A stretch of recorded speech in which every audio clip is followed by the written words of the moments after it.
আসসালামু আলাইকুম। আপনারা কেমন আছেন? আশা করি ভালো আছেন। আপনাদের সামনে একটি নতুন ভিডিও নিয়ে হাজির হলাম। সবাই ভিডিওটি দেখে কমেন্টে মন্তব্য করবেন। ডাক্তার শফিকুর রহমান কি বলেছেন সবাই শুনে যাবেন। ধইলেও ময়লা যায় না। সাবান আর সার্ফ এক্সেল যা দিয়েই ধর না কেন, কালো কয়লা আরো কুচকুচে কালো হয়। আওয়ামী লীগের ক্ষেত্রে তাই হয়েছে।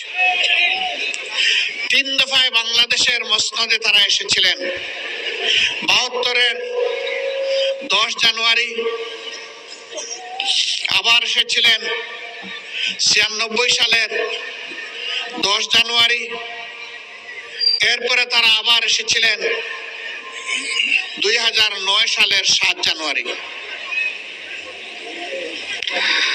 এই 3বার তারা ক্ষমতায় এসে বাংলাদেশকে ছুপ ছুপ রক্ত আর খাড়ি খাড়ি লাশ উপহার দিয়েছে।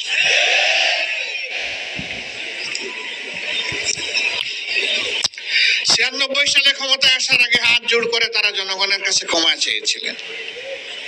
অতীতে আমাদের দল বাংলাদেশের জনগণের সাথে যে অন্যায় আচরণ করেছে, যে জুলুম করেছে, আমরা বিনা শর্তে মাপ চাই।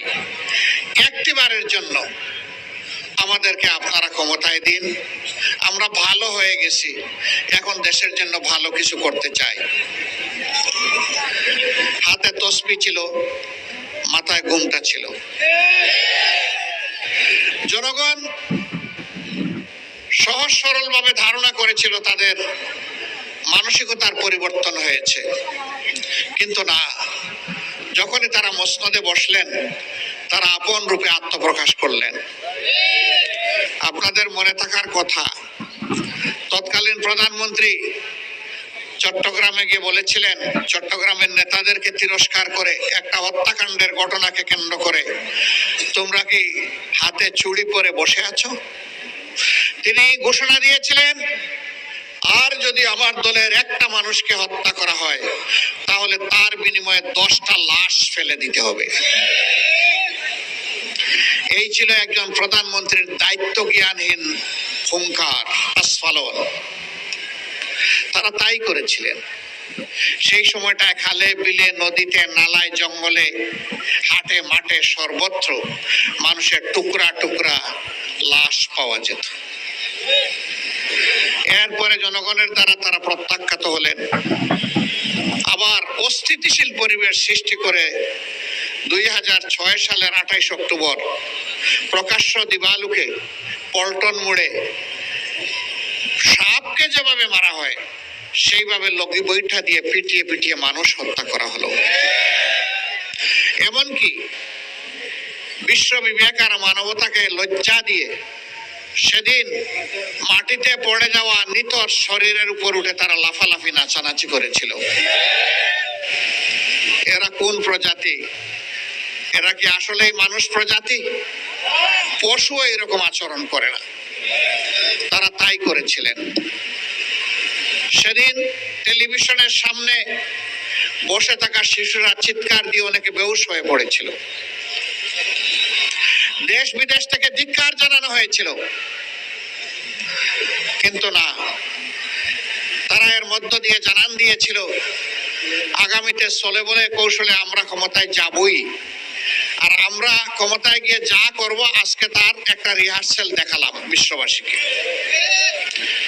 সেই তারা ক্ষমতায় এসে বিডিআরের পিলখানায় হত্যাকাণ্ড থেকে শুরু করে জামাতে ইসলামের সম্মানিত নেতৃবৃন্দকে হত্যা করার মধ্য দিয়ে তারা যে খুনের রাজত্ব কায়েম করেছিলেন, আমরা তার বিভৎস চেহারা শাপলা চত্বরেও দেখেছি। আমরা বাংলাদেশের সর্বত্র দেখেছি। এমন কোন জনপদ নেই যেখানে তাদের হাতে মানুষ খুন হয়নি। এমন কোন জনপদ খুঁজে পাওয়া যাবে না আমাদের মাদের ইজ্জত তাদের হাতে যেখানে লুণ্ঠিত হয় নাই। একটা প্রতীকে ভোট দেওয়ার অপরাধে নোয়াখালীর সুবর্ণচরে আমার একজন মায়ের কি অবস্থা হয়েছিল, 18 কোটি মানুষ তার সাক্ষী। 5 আগস্টের পরিবর্তনের পর সেই পরিবারে গিয়েছিলাম। ওদের কথা শুনে আমরা আমাদের বুক সামলাতে পারিনি। বলবেন এর আগে যাননি কেন? এর আগে যাওয়ার কোনো পরিবেশ আমাদের জন্য ছিল না। আমরা যখনই পরিবেশ পেয়েছি তখনই তাদের কাছে ছুটে গিয়েছি। তাদের দুঃখ কষ্ট, তাদের ব্যথা বেদনা আমরা দূর করতে পারবো না, কিন্তু তাদের দুঃখ কষ্টের অংশীদার হওয়া ছিল আমাদের নাগরিক দায়িত্ব। আমরা সেই অংশীদারিত্ব শুধু নিয়েছি। সম্মানিত বন্ধুগণ, এই যে কোন দর্শন আয়নাগর আর গুমের রাজনীতি শুরু হলো, শেষ পর্যন্ত তার পরিণতি ভোগ করে তারা 5ই আগস্ট বাংলাদেশ থেকে পালায়ে গেল। এক চুর মরার আগে বলল, দেখো আমি ঘরে ঘরে চুরি করে তোমাদের বড় ক্ষতি করেছি, কষ্ট দিয়েছি। আমাকে তো সেইভাবে দেশের প্রশাসন শাস্তি দেয় নাই, কিন্তু আমি শাস্তি পেয়ে দুনিয়া থেকে বিদায় নিতে চাই, অথবা বিদায় নেওয়ার পরে শাস্তি নিয়ে আমি হাসরের ময়দানে হাজির হতে চাই। সেদিন যেন আমার শাস্তিটা কিছু লাঘব হয়। আমি যখন মরে যাব, আমার লাশটা তখন তোমরা ওই বড় রাস্তার উপর বড় গাছের ডালে তোমরা ঝুলিয়ে রাখবা, আর যেই এদিকে যাবে সে যেন আমার লাশের উপর একটা ঢিল ছুড়ে। লোকেরা ভাবলো তার অনুশোচনা এসেছে, তার ওসিয়ত রক্ষা করা দরকার। তার কথা অনুযায়ী তাকে ঝুলিয়ে দেওয়া হলো। বোকা লোকেরা বুঝে নাই, যেই যাচ্ছে ঢিল ছুড়ে, যেই যাচ্ছে ঢিল ছুড়ে। ইতিমধ্যে থানা পুলিশ এই ব্যাপারে অবহিত হয়েছে। তারা এসে দৌড়ায় হাজির। এই অবস্থা দেখে তারা শয়ে শয়ে পুলিশ গোটা গ্রাম এলাকা ঘেরাও করে পুরুষদেরকে গ্রেফতার করতে শুরু করলো। তখন জনগণ বুঝতে পারলো ধূর্ত চোর কি কারণে আমাদেরকে ওসিয়ত করেছিল। ও মরার আগেও আমাদেরকে কষ্ট দিয়েছে, মরার পরেও আমাদেরকে কষ্ট দিতে চেয়েছিল। ফেসিবাদীরা পালিয়ে গিয়ে দেশের মানুষকে কি শান্তি দিচ্ছে? সর্বশেষ ঘটনা, আমাদের কলিজার টুকরা, আমাদের ভাই শরীফ ওসমান হাদির উপরে গত জুমার নামাজের পরে প্রকাশ্য দিবালোকে ঢাকার রাজপথে তারা গুলি করে তার জীবনটা শেষ করে দিতে চেয়েছে। সে এখন জীবন মৃত্যুর মাঝখানে আছে। মহান রবের দরবারে দোয়া করি, হে রাব্বুল আলামিন, তুমি তো মৃতদের মধ্য থেকেও জীবন বের করে আনো, তুমি এরকমই একটা জীবন ফিরিয়ে দাও। তাকে সুস্থ করে আবার বিপ্লবী বাংলাদেশের জনগণের বুকে ফিরিয়ে দাও। সে যেন বিপ্লবের পতাকা আরো শক্ত হাতে মজবুত করে ধরতে পারে, এই তৌফিক তাকে দান করো। প্রিয় দেশবাসী, আজকের আমাদের এই যুব ম্যারাথন